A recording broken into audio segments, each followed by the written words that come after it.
Episode की शुरुआत होती है एक जले हुए जंगल के शॉट से। दो कैंपर्स उस जंगल में खो गए हैं। वो रास्ता ढूंढने के लिए मैप निकालते हैं और अचानक उसके ऊपर खून की बूंदें गिरने लगती हैं। वो ऊपर देखते हैं तो पेड़ पर एक डेड बॉडी लटकी होती है। वो डर के मारे चीखते हैं और सीन यहीं कट हो जाता है। फिर हम निक को देखते हैं जो अचानक अपनी बेटी की आवाज से उठ जाता है। उसकी बेटी ने एक बुरा सपना देखा है और वो अपने डैड से कुछ देर अपने ही पास रुकने को कहती है। निक अब उसका ध्यान बुरे सपने से हटाने के लिए उसे कहानी सुनाने लगता है।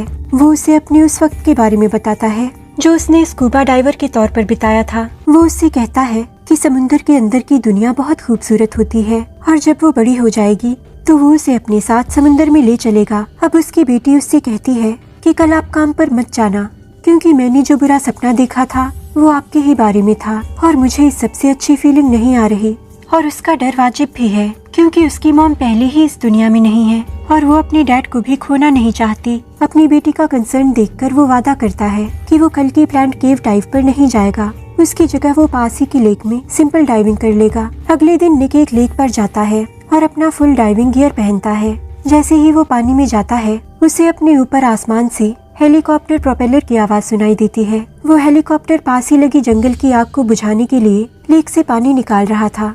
अचानक निक उनकी बास्केट में फंस जाता है। निक उससे निकलने की कोशिश करता है पर वो अपनी कोशिश में कामयाब नहीं होता। फिर हेलीकॉप्टर जंगल के ऊपर से गुजरते हुए उस पानी को रिलीज करने लगता है ताकि आग को बुझाया जा सके। पानी के साथ साथ निक भी नीचे घने जंगल में गिर जाता है। कुछ देर बाद निक की आंखें खुलती हैं और वो खुद को जंगल की आग में घिरा हुआ पाता है। उसे धुएं की वजह से कुछ दिखाई नहीं दे रहा और सांस लेना भी मुश्किल है। वो अपना डाइविंग मास्क पहनता है और वहाँ से निकलने का रास्ता ढूंढने लगता है। अचानक उसे अपना खोया हुआ ऑक्सीजन टैंक दिखता है एक पेड़ पर अटका हुआ। उसे सांस लेने के लिए उसकी जरूरत है तो उसे लेने के लिए वो उस पेड़ पर चढ़ता है पर जैसे ही वो उसके हाथ में आता है उसके पैर के नीचे की डाल टूट जाती है। निक नीचे गिर जाता है और एक नुकीली डाल उसके पेट में घुस जाती है। वो अपने दर्द को सहते हुए किसी तरह उठता है और ऑक्सीजन टैंक पहनता है। वो उससे ऑक्सीजन लेता है जिससे उसे धुएं से थोड़ी राहत मिलती है। वो देखता है कि उस टैंक में बस 34 मिनट की ऑक्सीजन बची है और उसके पेट का घाव भी बहुत गहरा है। निक की नजर तभी सामने एक पहाड़ी पर पड़ती है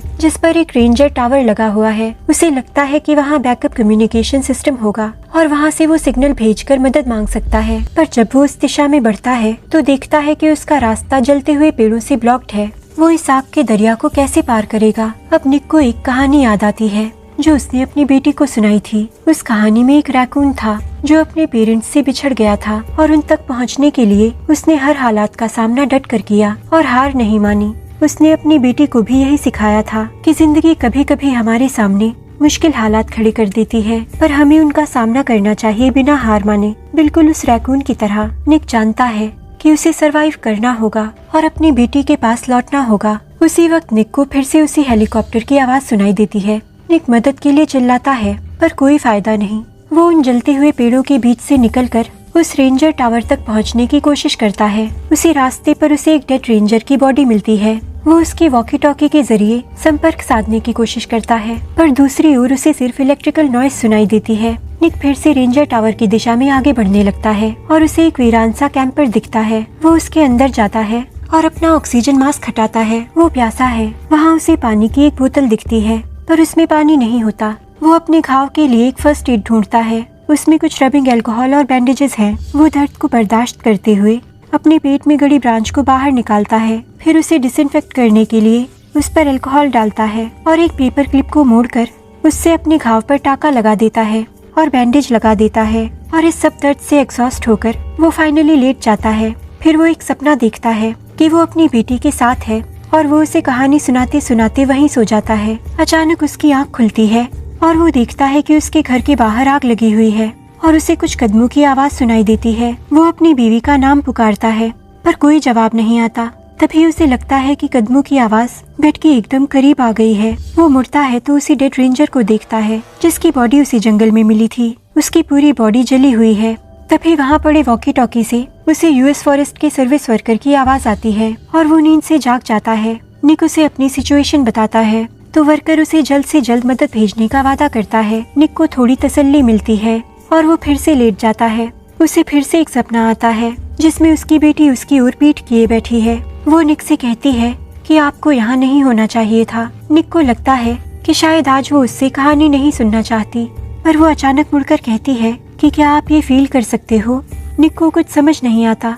तभी अचानक वो जलने लगता है और अगले ही पल वो नींद से जाग जाता है। वो देखता है कि जंगल की आग उस कैंपर के दरवाजे तक भी आ गई है।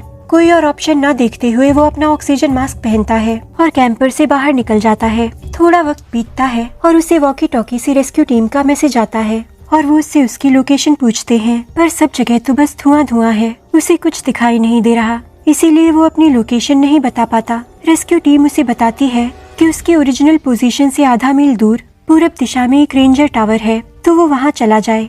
निक बहुत थका हुआ है और उसका बहुत खून भी बह चुका है, जिस वजह से उसे हेलुसिनेशंस हो रहे हैं। वो अपने सामने अपनी बेटी को देखता है और उसकी ओर भागता है, पर वो उसकी आंखों के सामने से जल्द ही ओझल हो जाती है। वो उसे पागलों की तरह ढूंढने लगता है। इसी बीच फिर उसे वो डेड रेंजर एक पेड़ के पीछे दिखाई देता है। वो उसे देखकर डर के मारे जमीन पर गिर जाता है और बेहोश हो जाता है, पर कुछ ही पलों बाद उसकी सर्वाइवल इंस्टिंक्ट उसे फिर से किक करती है और वो अपनी आंखें खोल देता है। उसके टैंक में अब बस 3 मिनट की ऑक्सीजन बची है। उसी मोमेंट में उसे फिर से अपनी बेटी की झलक दिखाई देती है, जो उसे अपनी ओर बुला रही है। वो गहरे धुएं के बीच उसे फॉलो करता है। तब तक उसके टैंक की ऑक्सीजन भी खत्म हो जाती है, पर फाइनली वो रेंजर टावर तक पहुंच गया होता है। वो उस पर चढ़ने लगता है। इसी बीच उसे अपनी बेटी के साथ बिताए आखिरी पल याद आते हैं। वो परेशान लग रही थी और उसे अपने सपने के बारे में नहीं बताना चाहती थी, और जब वो जाने लगा था तो उसने उसका हाथ पकड़कर उसे कंपनी देने के लिए थैंक्स कहा था।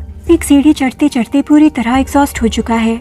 अचानक उसे फिर से अपनी बेटी दिखाई देती है, जो उसकी ओर अपना हाथ बढ़ाती है। निक उसका हाथ पकड़ने की कोशिश करता है, पर वो अपने शरीर की सारी ताकत खो चुका है। उसकी ग्रिप लूज हो जाती है और वो नीचे गिर जाता है और एपिसोड यहीं खत्म हो जाता है। यानी कि उन कैंपर्स ने शुरुआत में जो लाश देखी थी वो निक की थी और इतने वक्त में सड़ चुकी थी। और दुख की बात ये है कि निक की बेटी का अब इस दुनिया में कोई नहीं है। तो ये था अर्बन लेजेंड सीरीज का आखिरी एपिसोड। इस सीरीज के सभी एपिसोड्स के वीडियोस आप मेरे चैनल की प्लेलिस्ट में देख सकते हैं और मैंने लिंक्स भी डिस्क्रिप्शन बॉक्स में दे दिए हैं। अगर आपको ये वीडियो पसंद आया हो तो please like, comment, share and subscribe, और मैं आपसे मिलूंगी अगले वीडियो में। Thank you for watching.